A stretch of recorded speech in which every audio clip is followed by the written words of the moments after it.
It has a catchy name, Omaha 88 Tactical Group, and it bills itself as fast becoming the premier gunfighting and wilderness training facility in the Midwest. Many of their scenarios mimic active shooting scenes. Some of the video is graphic, but no real weapons were used in this scenario, and no one was injured in the class.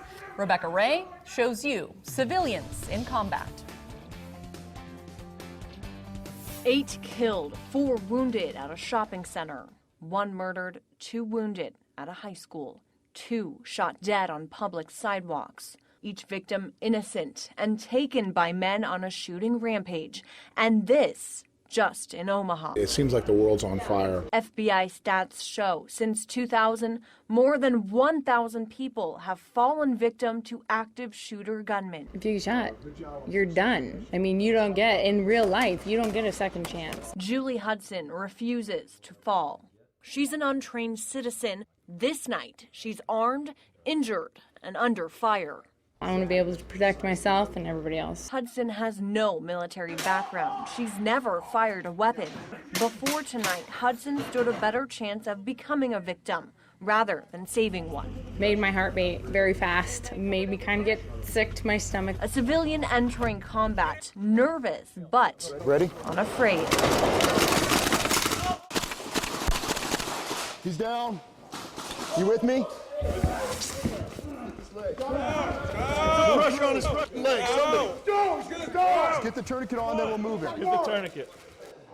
Hudson meets the frenzy with force, takes aim and shoots to kill. Understand the world's a dangerous place and they need to be prepared for it. In 48 hours, Omaha's 88 Tactical Group's grueling camp instills survival skills most participants hope they'll never need. The mind doesn't know the difference, so once they're in the moment, it'll be very real to them. You'll see the adrenaline, you'll see them shake, you'll see them sweat, you'll see them screw up simple tasks. I mean, all that will come out. The guns, the blood, the entire ambush is all a drill. Maybe this could happen here. Maybe this could happen to me. And so people are starting to realize that the police aren't going to necessarily be there to protect them. What are we going to do with those big bleeders? Pressure. Stop the bleeding. Yeah, stop the bleeding with what?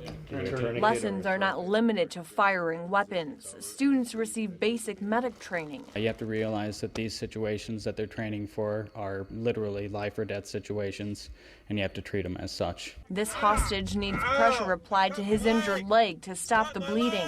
His rescuers, medically uncertified, tightly wrap a belt around his leg. There are moments when it's so realistic that your body reacts like it was a real thing. This man, who appears to be on the brink of death, is BJ Donahoe. Well, I had an idea of what I probably would have done, and it was the exact opposite of how I actually reacted. He knows the pain isn't real, but his mind reacts as if every touch is pure agony. Our bodies really don't know the difference between a really realistic scenario and possibly the real thing, because, you know, I was sweating bullets, I was starting to shake a little bit. A natural reaction to an unnatural way of preparing for the worst. Some of them come in here without much in the way of thinking about their own security at all, and they use this as a stepping stone. If you are not physically or mentally prepared, I don't know how you'd be able to prepare yourself. Though exhausted, they leave with a new confidence, prepared and ready to survive.